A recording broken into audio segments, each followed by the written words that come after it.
Are we back on the air? It's been so long, I forgot. No, we've taken a little 3 or 4 week hiatus for the summer, but we're back. This is Three Chords of the Truth. I'm your host, Pete Kramer. I've got at Mission Control within reach to be able to pat him on the back. Sebastian DeJesus is over there running things as usual, but doesn't like to be on camera because he's too damn good looking, and he would make me look really bad. But this is this is the point where I do all my shameless plugging. Again, I'm Pete Kramer. I'm singer-songwriter for the Eastwood Project. Down in the studio down here, which, again, we record our songs down here, but it's a whole different configuration than when we do the podcast. And it was weird putting this whole thing back together again. But, glad you're all with us. Again, all my shameless plugging.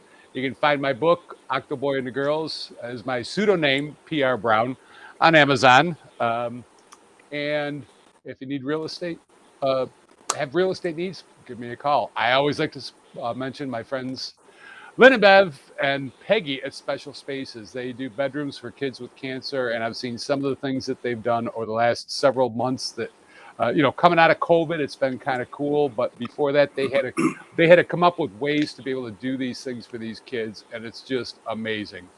As always, join our Three Chords and the Truth Facebook page and subscribe to our YouTube page. You can leave comments.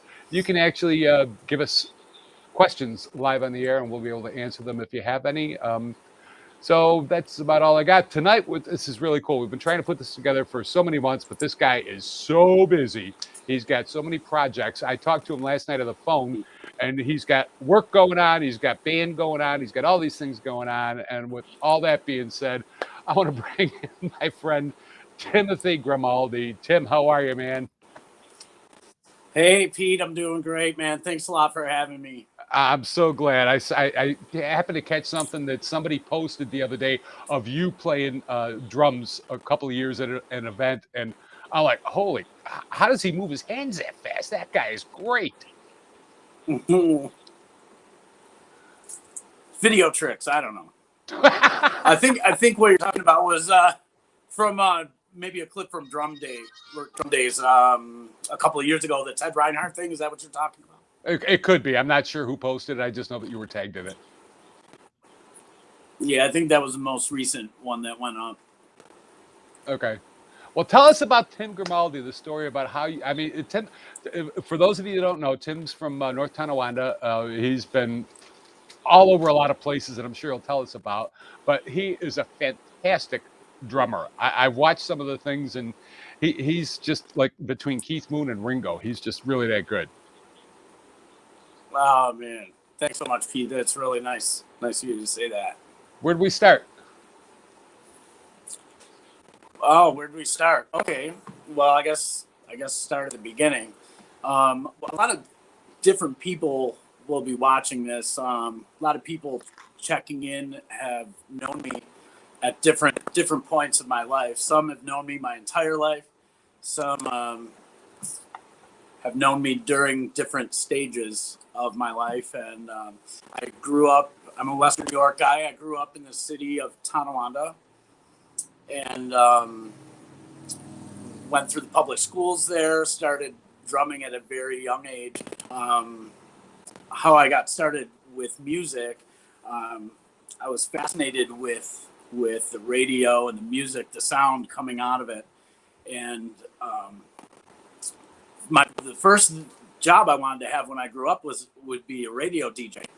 And then I started to learn a little bit more about the music and the people that actually created the music. So I had to be a part of that. And my older sister, Tammy, had an interest in drums at a very young age. She liked the Carpenters, Karen Carpenter. And she wanted to play drums when she was a little girl. So she talked my parents into getting her a drum set. And she's a few years older than me. So there were always drums in our house. And my parents had a piano in our house. So I grew up with some instruments. And I was trying to bang on the drums before I could even reach them, really. So, I mean, I was definitely hooked at a young age. I liked the boom, boom, crash. And just just started drumming in third grade in school. Played all through grade school and high school.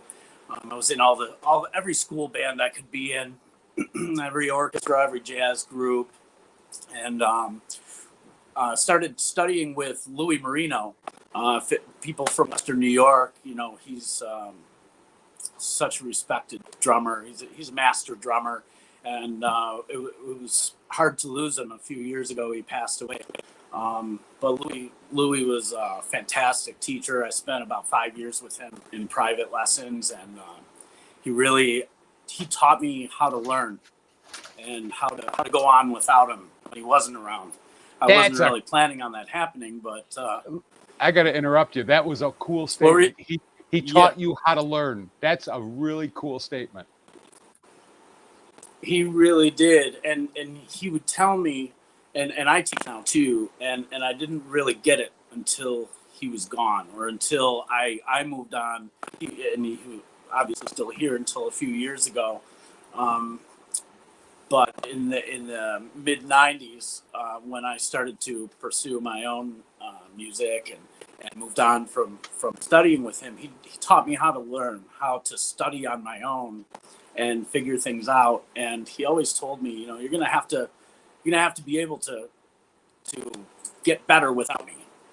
And I'm like, what are you talking about? Why would I want to do this without you? And it made more sense once I moved on and I was on the road and touring a lot. And if I wanted to elevate my game, I had to keep developing my craft. So he really did. He taught me how to learn, how to break it down, and really analyze exercises and studies that were beyond what I was capable of at the time. I could figure it out. I didn't know you taught. Yeah, I love that guy. Yeah. So I started teaching back then too, because I could read and just started learning so much myself. I wanted to give back and help some beginners. I started teaching beginners when I was still kind of a beginner, and just continued to do that while I was in Western New York. And in my early 20s, I decided to take off and go pursue a real career. In Western New York, I was playing in every cover band. People that knew me back then, I was in every cover band that needed to fill in or whatever. I played with so many cover bands in Western New York, I couldn't even name them all right now. But I decided to take a real run at it. One of my cousins who kind of mentored me a little bit in the music business, I should mention him. His name is Brian, and he worked for REO Speedwagon for almost 20 years, and so I kind of grew up seeing the big show, sitting on the amps and seeing the crowds, and I was like, I want that all the time. So he gave me good advice, and he told me to find somebody. You really need good street creds. You need a reputation to jump on with the Goo Goo Dolls or Smashing Pumpkins. You need to already be established, and without having that sort of resume, his advice was very good. And I would say this to anybody beginning that wants to break out: hop on with somebody who's up and coming. Find someone with talent and go with them. And I did that, and I left Buffalo in 2000 with Tom Sartori and played with him for a number of years. We started out touring a smelly tour van with 5 guys and a trailer full of instruments and speakers we drag around, and did that for a few years. But he really he went all in with his career too. So it was a good time for me to get out of Buffalo and go and experience the road. And we did quite well for a few years, and I eventually moved on from that. That started to give me some street cred with some bigger acts, and I was able to move on from that and do some bigger things as well. Well, feel free to plug whatever you want to plug. Well, being with him and some other acts after that, I was able to really travel around the country quite a bit. I've never really played outside of the U.S., but I played just about every city in it. So that really, getting out of Buffalo and finding the right act to just get out and start to get some of that experience put me in the position to be able to jam with people like Gavin DeGraw and 38 Special and Terry Brock from Kansas. He was a singer from Kansas for a while, and got to work with a lot of really great people. And one guy I want to mention was a Buffalo guy, Jimmy King Colton. Do you know him, Pete? I've heard his name. Yeah, he was originally a Buffalo guy. He was born and raised here, and he went on to play with Dion in the Belmonts years ago. He was Dion's right-hand guy. He plays everything. But I got to play with his all-star band quite a bit as well, and just had a great time touring around and seeing the country. If I ever had a day off, I would try and explore. Even a few hours, I would try and explore the city I was in a little bit. And I don't know, I guess I could go on a little side story real quick. You can do whatever you want, man. It's your show. Yeah, you know, there's so many road stories. Some wild, some just normal, but I always like to get out and explore a little bit. One story, I'll share this real quick with you. I'll try and be the real short version. We were playing Clear Lake, Iowa, and we flew in. They put us up in these cabins on Clear Lake. It was like a campground or something. These cabins, and we're like, our gig was going to be in a cornfield or something. Like, it was just, you know, we didn't know. There was nothing. There really was nothing there. The town of Clear Lake, if anybody's actually been there, I think there's like one or two traffic signals. You know, it's your typical small town. One post office and police station, maybe a diner, and a couple antique shops. You know, that was about it. But one day I had a few hours when we were there. So I went out and just kind of wandering around downtown, and I wandered into this clothing store. I didn't even realize it was just ladies' clothes. And I'm walking into the store, and these ladies are, they're just looking at me. I mean, I'm walking around aimlessly, and they're looking at me like, this guy's definitely not from around here. So they asked me what I was doing there. I told them, and they said, "Oh my gosh, have you been to the Surf Ballroom?" I'm like, "No, what's that?" And do you know what the Surf Ballroom is, Pete? Is that not a clue? Nope. All right, yeah. I mean, that's what I thought too when they told me. And she says it's about 2 miles down the road. The Surf Ballroom is the venue that the Big Bopper, Richie Valens, and was it Buddy Holly? Yeah. Buddy Holly. Yeah. That was the last gig that they had. Was that movie shit. Obama. You know, they have that last really? gig. Yeah, where they're in that club. He's on the phone calling, you know, like, we need to get out of here. I don't know who's going to get on the plane and who's going to have to ride in the bus. And one of the guys was sick. And so anyway, the Surf Ballroom was like right down the street from where I was wandering around. And I drove over there and start yanking on the doors. You know, they're closed and they're all locked. And one of the doors on the back of the building, the man door, like the handle was locked, but I pulled it open, like it just opened. It wasn't latched or something. Yeah. So I walk right in, and it's dark, and I'm in there probably about a minute, like kind of just stepping in the dark a little bit, and I see a light way down on the other end of the building, and a silhouette of a little tiny old lady. She comes out in the hallway, and she's like, "Hey, who is that? What are you doing down there?" And the only thing I could think to say is, "Oh, it's okay, I'm a musician." And she I couldn't think of anything else to say. I just kind of walked into this place that's locked up. So she comes over. She said, "Oh, I thought you were the photographer from Time Magazine." Like, no, I'm Tim. I'm in town. I'm doing this gig here in your cornfield. And she's like, "Oh, you're in that band. Great." You know, so we made friends real quick.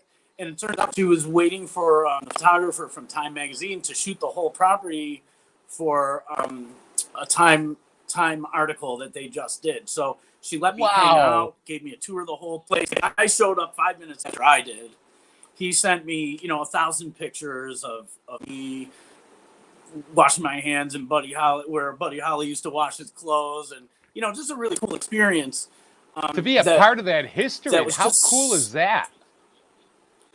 Yeah, and such a random thing to stumble on, being out on the road. So I always tried to do that, and I have stories like that from tons of cities. But that was just one. I don't know why I told it, but I like that story. That's one of the ones that kind of sticks out to me that I like to share with people, because most people know what it is, but they don't really know it by name, or would think that you would stumble upon it in the middle of a cornfield or clearly Iowa. It was quite cool. The guys couldn't believe it. If who didn't get on the plane, I want to say it was Merle Haggard. Was that the guitar player that didn't get on the plane? Yeah, I think so. Yeah, if something in the there back were of my there head. were a few that didn't get on the plane. Yeah, that's most of the wild. supporting musicians didn't. Yeah, most of the supporting musicians did not get on the plane. They weren't, there wasn't room for them. Right. So they sent the top guys, and unfortunately for them, was not the flight to be on.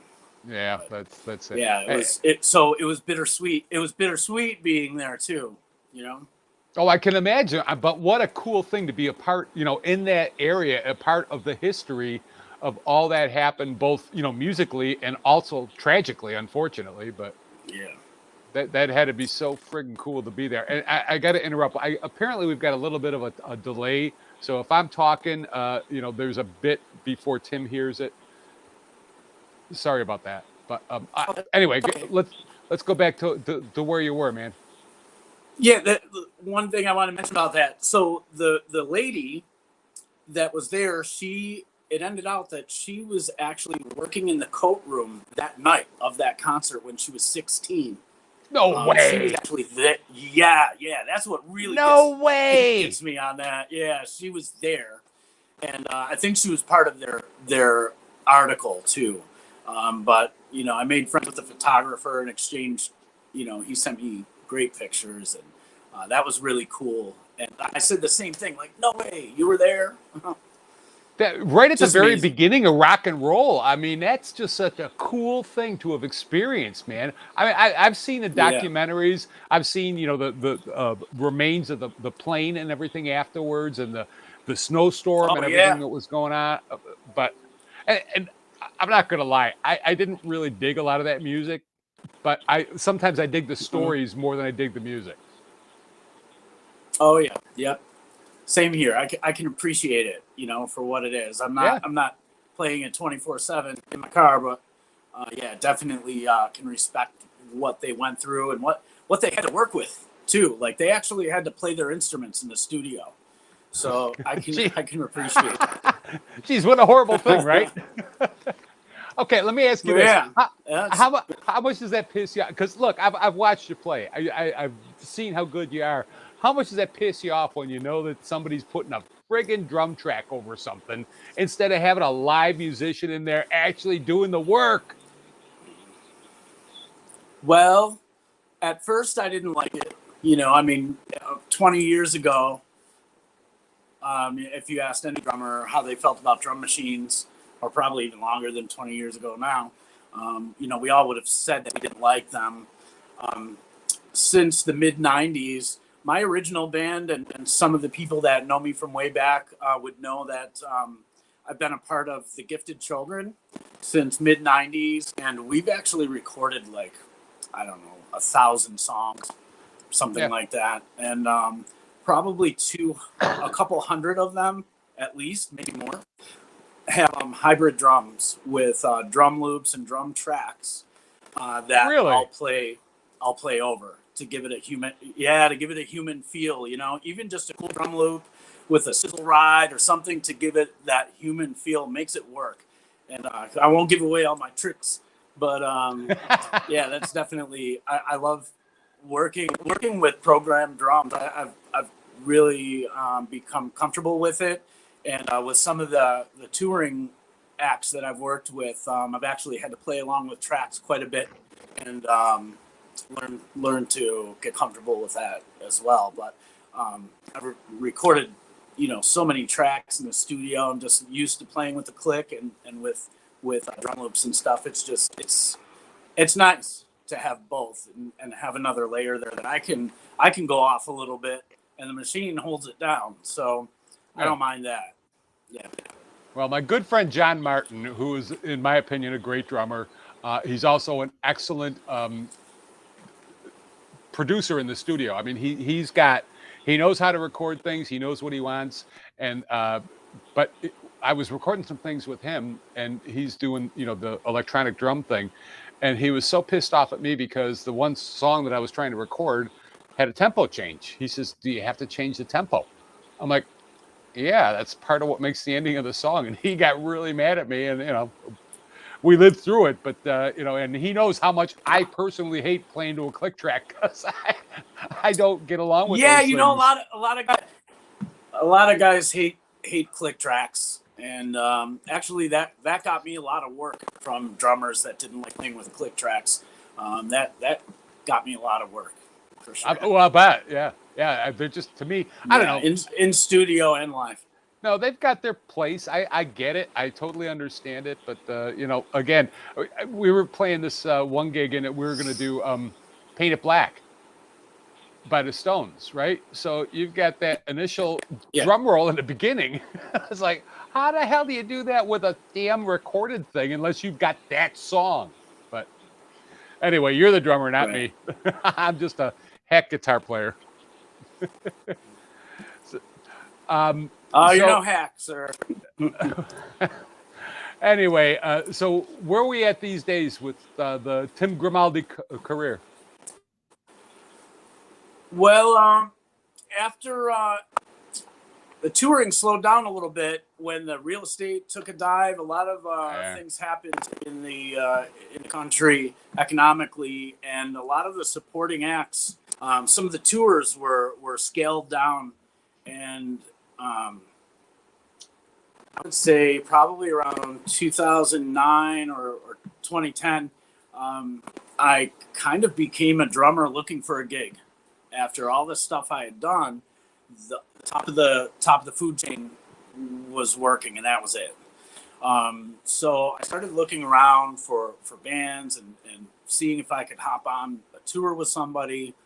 And I had already moved to I had a house in Orlando and a condo in Fort Lauderdale, and I was bouncing around Florida a lot, playing the Martini circuit down there and the Hard Rock casinos and that sort of thing. I had established great relationships with a lot of the GMs, and so I decided to take my entertainment agency and really turn it into and develop an entertainment agency and a booking agency and represent musicians. I had all these venues, and the best way for me to find a gig was to get these great bands awesome jobs and just tell them that I have to play drums with them. And I started out getting really busy doing that. I would make the deal with the venue for me to be there every week, and I would rotate different bands in. So I was the constant, and I was playing with a lot of bands that were similar, but it was great. It was great for them. It was even great for their drummers because they were getting a ton of work at better venues and making more money, and it enabled me to play every night of the week with pretty much whoever I wanted if I wanted. So is that still really going? Great. I didn't know that you had an entertainment agency. Yes, it's not still going. It was called Captain Concept Entertainment. You can still find some stuff on YouTube if you dig for that. Okay. Yeah, but I was booking bands around Florida, mostly South Florida, but all around Florida, and mainly within the state. And I did that for probably 6 years. I moved home in 2015. I came back to Buffalo and kept it going for about a year, but not being there kind of not being able to be involved, and you know, how musicians are. They sometimes show up late, or drink too much too early, or whatever No they do to lose a way. gig, you know. So it was like every month a couple venues would fall off the roster, and I didn't want to go out, you know, just disappointing people. So eventually I shut it down, and it was great though. It really enabled me to do a lot down there, and I built up quite a following for myself, and playing with all the different acts. It was it felt great. It felt like I was really getting the level of success that I wanted. Cool. A couple of years before that, I was on my way home from a tour for Thanksgiving, and our van that we were in lost control. The person driving lost control of it, and our van rolled in on the top of Jellicoe Mountain in Tennessee Kentucky border, and I was asleep in the back and woke up in the morning looking out the windshield. I see the road doing this, you know, through the windshield, like, oh my gosh, we're gonna die. It was like 80 miles an hour. Jeez. He lost control, and we ended out rolling, and I was tumbled around quite a bit, and banged up real bad. Wow. Thank God you're all right. It was scary, man. Yeah, I started praying to God right then, you know, to be okay. I started actually making deals with him. You know, God, if you pull me through this, I'll do this. I'll change this. I'll do this. You know, I mean, when we stopped tumbling, what stopped us from rolling was smashing into the side of the mountain that was cut out to make room for the road. So it was like barrel rolling into a big stone wall that stopped us, and it blew all the windows out. You know, I mean, it was, you wouldn't think that anybody survived. And they had to cut the vehicle apart to get me out, and you know, the gear was in a trailer again. We had a trailer behind us that time, and it was pretty terrifying, man. I spent the night, or whatever, 12 hours or 18 hours in the hospital, and they wheeled me to the front door after that, and I got up and I walked away from it. I think I played a gig within a week after that, yeah. And that was a little bit of a wake-up call for me. You know, I was really pursuing my own dreams of what I wanted, and it was just kind of like, it almost felt like a wake-up call from God, you know, like, hey, what's going on? What are you doing? And then I was okay, like instantly okay. And I thought, wow, I'm fine. Maybe I didn't need to do all that praying. Maybe it wasn't that bad. You know, it sounds funny now, but in the moment. I mean, now looking back, I think like that was a pretty sick way of looking at it. You know, I felt like I was dying. Yeah. My chest was cold, and I mean, I thought I had internal injuries. Maybe I did. I don't know, but I came through it, and then that's when I really started to continue to pursue, and I really put my foot heavier on the gas to chase what I wanted and get what Tim wanted for himself. And that's when I really started booking these high-end venues and working with great bands, and just being very successful at it. I didn't hold anything back. I just went as hard as I could, booking everything I could and making as much as I could. What could I get out of it for me? That's all it was about. And it was about that before with me leaving Buffalo, but it became even more about that after I just got out of this accident, you know? So I was successful at it for 5 years. And again, I started to feel like, you know, maybe something's a little off with this. The show that I developed was there's a lot of crowd interaction. Sometimes I would stop the band in the middle of a song to make fun of some guy's shirt, or, you know, crack a joke about something. Like it was silly. And It was about me and how funny I could be and what, how I could entertain people and throw a great party. And I was really good at it.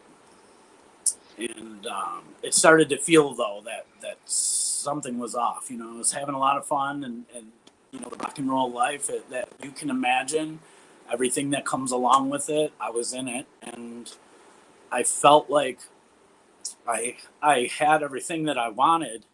I was getting every level of success that I was hoping for.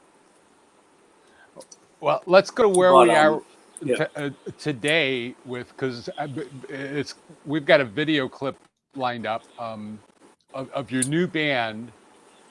What you're doing with this band, with the HIS band? Yeah. Let me get to that real quick. So in Florida, I started to feel things were off a little bit. I actually had a second accident where I was T-boned by a guy and he flipped my Jeep, and another rollover accident. So that really woke me up. That happened in Fort Lauderdale at 7 a.m. I was going home and some guy was going to church, and he T-boned me and flipped me, and that was a wake-up call that I heard. And I actually went to the Calvary Chapel in Fort Lauderdale, and the moment I walked in, I felt like something was happening. Something's different here. Yeah. And I felt like God was showing me another stage that He had for me, and I felt it right away. And I was saved that day. I started to go to church, and I was hungry for it. I went. I started going every week, and then started going twice a week. But I was still maintaining my career and my show. And I would go from church to the bar, or from the bar to church. And I was definitely feeling like a phony on stage, first of all, because I was starting to recognize things that I was doing that was way off. And then I started feeling like a fake in church too, because I knew what I was going to do, but I had to keep what I was continuing to do for a living. So that was conflicting a lot with me. To make that story short, after probably about a year of that, I had less of a desire to continue throwing that party and carrying on with that show. And I couldn't restructure in the environment that I had built for me. I couldn't go where I wanted to go and still be there. So to be honest with you, I was homesick after 3 weeks of being gone in 2001. So I've been homesick for a long time, and I really wanted to come home and be with my family. So I did that. Sure. I moved back here. I kept this going like for another year, but it fizzled out, and I shut it down. And I started church hopping up here. I knew I wasn't going to move back to Western New York and make it in the music business, that's for sure. I won't even get started with this area with that, but I know what you mean. I church hopped a little bit, and I found a small, tiny church with a great band and an empty drum set. And I remember being there thinking, like, God, here, like, this is where you want me. If anything, I felt unworthy to participate and be up there from everything I had done. And when I moved home, I felt like, I came home on a high note. I left Florida on top and never had to really hit rock bottom. But the more I look back at it now, like spiritually, I was as rock bottom as you could get. And I was saved from that. And so I've been playing in a church band. Is that where his band came from? Yeah, well, his band came from. I've been playing at Lumber City Church in North Tonawanda for about 6 years now, since I've been back here. A couple of years ago, I started. I did not want to start this band. It wasn't my idea. I didn't want to start this band, but I felt called to do it. And when you're walking with Jesus and He asks you to do something, you kind of feel it. And I felt like if there would be no way that I couldn't do it. So I just had to do it. And where it really hit me was right when COVID started, right when you started doing these broadcasts. about everybody, feeling down and their calendars getting wiped out. I'm starting a band now. I thought it was the most insane thing to do, but I felt like it's time to just get ready for when things are open. So I reached out to a few musicians, our core group, and they came right in. They didn't understand, what we're doing it for. You want to start practicing when everything's shut down, So we put it together, and now that things started opening up, my phone won't stop ringing. Nice. We started this group. It's called His Band, and His stands for Hope in Salvation, and that's our website. It's hopeinsalvation.com, and right now we've been just going where we're called, and so far it's been like outdoor festivals and like day events for the most part, and we've done. Just in the last month, we've done 4 different events, and each event has been a different lineup of musicians. We have about 15 members now, and it's going to continue to grow. And it's been amazing with what we've seen and how we've seen like God working through us. This band is His. It's not my band. This is not my band. Understood. Understood. Yeah. Well, all right, because we're getting kind of close on time, but I want to make sure that because I know that there was some other festival that you wanted to mention. Let's keep that on the other side of this. But why don't you give us a Sure. little intro for the video that we're going to show of His Band? Oh, you can play it? Yeah. Okay. So one of the lineups we had a few weeks ago, there was an event up in Youngstown called Come to Jesus. There's another one coming at the end of August. I think it's August 28th. That'll be in Niagara Falls. Everything will be posted on our website. But this clip, our media guy, I kind of just sprung it on him this afternoon. I said, hey, we rescheduled this interview. Can you throw something together for me? So Right. The sound is not from the board. He didn't have time to edit all that. So, but it's an outdoor thing. Quite a mashup. Yeah, it's an outdoor thing. The video was edited. It's quite a mashup of sections of songs, so it's not real smooth, but it's great to just get a look at it, and it's one of many lineups of musicians. 2 or 3 members of our core group that we started weren't at this event, but like I said, we're up to about 15 members now, and this is just a wonderful mashup of a couple weeks ago on that Saturday that it was like a monsoon outside. Oh, geez, I remember that Saturday. I was doing an open house that day. I remember it. But yeah, let's listen to the Tim Grimaldi and his band, HIS, not his, is his band. So let's listen to that, and we'll come back in a couple of minutes. We'll be back in about 2 minutes. Thanks, Pete.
That was, I got some back. Yeah, Timothy Grimaldi and his band. And I encourage you guys, give us your website again, Tim, so that they can people can find it. Sure. Thanks, Pete. It's hopeinsalvation.com. And the event that I wanted to mention is August 14th at the City of Tonawanda Bandshell in Niawanda Park down by Mississippi Muds and the Niagara. It's right on the Niagara River there in Tonawanda. Okay. We're doing that April 14th at 11 a.m., like 11 to 2, another day event. That's family friendly. Do we have to buy tickets? How do we get there? No, it's a free event. There's a lot of stuff going on. Sunrays Ministries is doing a walk for life. So they have people walking up and down the bike path, the river walk there. And it's going to be a great event, really, for the whole family. I think they have stuff there for the kids to do and a few tents and stuff set up there. So it should be really nice. We're looking forward to being a part of it. This is the first year that they're actually going to have a band in the band shell during this event. So we're excited to be a part of it. And I know that a lot of people have been wondering what we're doing. So we're looking forward to seeing a lot of friends and family come out and get to see what we've been up to. I hate to even ask this, but because I've got my own personal opinions on stuff, but do we need to have COVID masks? Do we need to anything like that? Or is it just open? If it's open, it's all outside. It's near that band. You know, we'll be right in the band shell. Okay. Masks are optional. Okay. Yeah, it's what everybody feels their their own personal protection. I mean, I totally get that. Sure. No, that's cool. Well, anyway, no, Tim, I got to tell you, we've been trying, you and I have been trying to put this together for months, and I'm glad we finally were able to, because you're just so damn busy. I know, Pete. I got to thank you, man. You and your Sebastian and your team there. You guys have been great and patient, and I appreciate all your help with everything. And what you guys are doing has been great. I've been dropping into a lot of the other spots that you've been doing. Thank you. And it's so nice to learn about some of the people we see all the time. But when you bump into them out at a gig, you don't have time to learn about their life and that person. And seeing them and watching you speak and interact with them, it's been great to get to know a lot of the area musicians. So thanks man, for all of that. The funny thing, I've heard that, Tim, from so many different people, because we started off with Dave BAAACK on the very first show, and it's like everybody's like, oh yeah, I know Dave, but I never met him before. And I'm thinking about trying to put together a show where we get everybody who's been on the show in like a Zoom meeting. Oh wow, that would be chaotic. It would be chaotic, but it would be kind of cool if we could pull it off. I'm giving Sebastian nightmares over here, but just don't ask us all to play together live.